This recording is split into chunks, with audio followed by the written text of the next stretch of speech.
was a bold plan worth billions that would have changed European football forever. Several of the world's richest clubs announced they would be forming a league to rival UEFA's long running dominance. Dubbed the Super League, it was to include Europe's most elite and valuable football teams. But the plan didn't even get off the ground before it came all crashing down. We say football! We say football! We say football! We say football!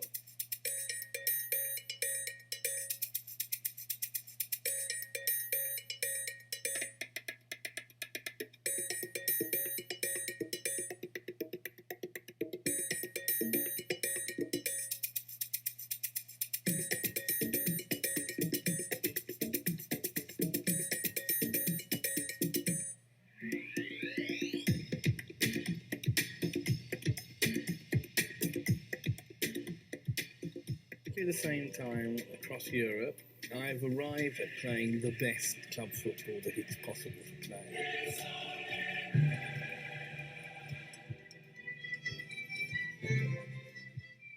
Lo que queremos hacer es salvar el fútbol.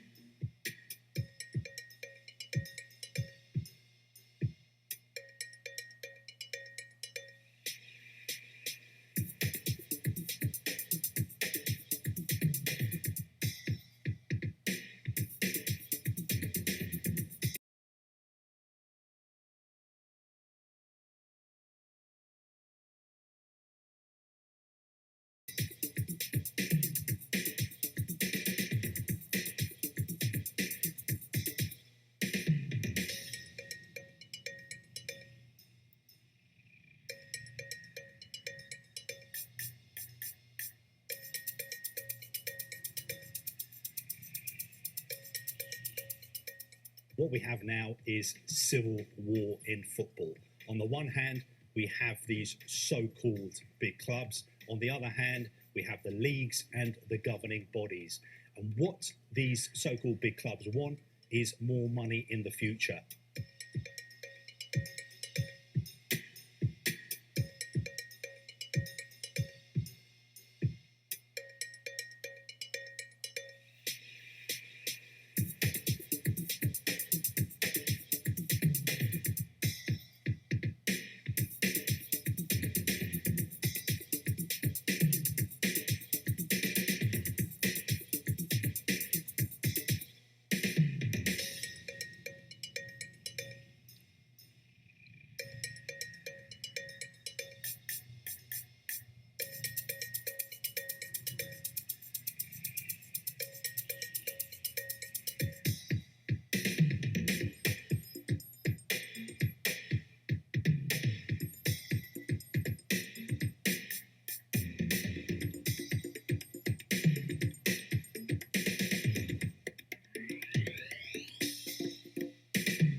I want to apologize to all the fan supporters of Liverpool Football Club for the disruption I caused over the past 48 hours.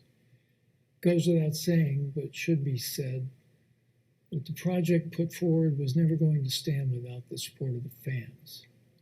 No one ever thought differently in England. Over these 48 hours, you were very clear that it would not stand. We heard you. I heard you. I know the entire LFC team has the expertise, leadership, and passion necessary to rebuild trust and help us move forward. We will not have our national game taken away from us for profit. This is as much part of our national heritage as our great stately homes, our galleries, our museums, our theatres, our cathedrals, and we as a government will do whatever it takes to step up to protect it. And I'm very glad that working with fans. We have given strength to fans in stopping this, and I pay tribute to all of the fans. And we saw it last night with Chelsea fans. They won't put up with this, and I'm glad that clubs have listened to it. How can you play in the league where you can't get relegated from it? There's no point. There's absolutely no point. I am happy, but we should never have joined it in the first place. They should know what Chelsea's about, and they should know the fans wouldn't be happy. If fans weren't consulted, clearly the players weren't consulted. Outrage is growing over a proposed new Super League for soccer football in Europe. The scene at the English Premier League here, these are Leeds United's players on the pitch yesterday to warm up against Liverpool, one of the teams that would be in this Super League, and they were wearing shirts with "Earn It" on the front, "Football is for fans" on the back. So this is a proposed Super League we were telling about you yesterday, featuring the biggest names in teams and the biggest names in players. Fans say they're furious too. They use words like greedy and betrayal. The president of the governing body for European soccer, that's UEFA, calls the owners of the breakaway clubs snakes and liars. This is such a big deal that today, British Prime Minister Boris Johnson is holding emergency talks with soccer officials and lawyers. We're hearing as well, Dominic, from players, from managers, and from the man who hopes to lead the new Super League. What does he say? Yeah, that's right. We've been hearing today from Florentino Perez, and he's been laying out his defence for creating this European Super League, something he claims will save soccer. He told a Spanish television show that audiences were decreasing, which in turn has hit money from TV rights, and that action had to be taken. Otherwise, we are all ruined, in his words. He said, Heather, that young people specifically were no longer interested in watching soccer. Indeed, he claimed 40% of 16 to 24-year-olds no longer watched. That, he said, was down to too many poor quality games being put on, and that young people now have other platforms, other forms of entertainment with which to distract themselves. Heather.